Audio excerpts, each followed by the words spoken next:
大家好，欢迎来到快乐手工。今天想和大家再分享一个口巾包的制作方法。今天的口巾呢，它是这样子的，见过吗？这个呢是一个 C 型口巾，它呢是用来做饭团口巾包用的。这个饭团口巾包做好以后呢，它可以是一个长方形，也可以是一个饭团的形状。接下来就和我一起来做一个吧。先来和大家介绍的是口巾包用到的材料和具体的尺寸。这个呢是口巾包的主体部分，它呢长度20厘米，宽度10厘米，说的呢是铺棉的尺寸。我呢放了1厘米的缝缝，面子、里子各1份。这个呢是用来装口巾的，它的长度10厘米，宽度5厘米，它也需要2份。这个呢是一个很薄的全棉面料，所以呢我烫了薄衬，一会儿装起口巾来呢，让它更有筋骨一点哈。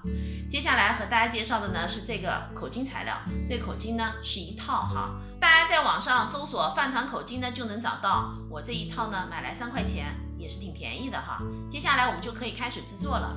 首先呢，我们拿出装口巾的布片，我们把它这样子对折哈，然后呢把这条边和这条边把它踩上，翻到正面，那这一片呢也是一样的。现在2片布条翻到了正面，我们把它们对折，然后固定在主体材料上。这儿呢是它的中心点，我们离中心点2边各1厘米，割好以后，这儿车一条，布片呢固定好了。现在呢，我们在这个位置固定上半颗锡扣哈，这个点离铺棉的这条边6厘米。它呢是这儿的中心点，我们把锡扣给装上，锡扣呢装好了。现在呢我们盖上里子，我们把这儿车上2头各留一个缝缝，2条线车好了。现在呢我们进行一个折叠，我们把里子归里子折，面子归面子折。现在呢这儿车一条，这儿车一条，记得在这儿我们需要留一个反口。2条线呢车好了，现在我们从这个反口把整个包翻到正面，翻好以后我们把这个反口给封上。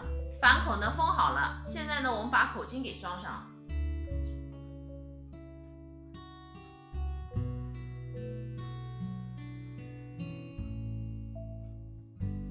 那口巾装好以后呢，我们的口巾包呢就制作完成了。我们可以这样子，它是一个长方形那我们也可以把它变成饭团的形状。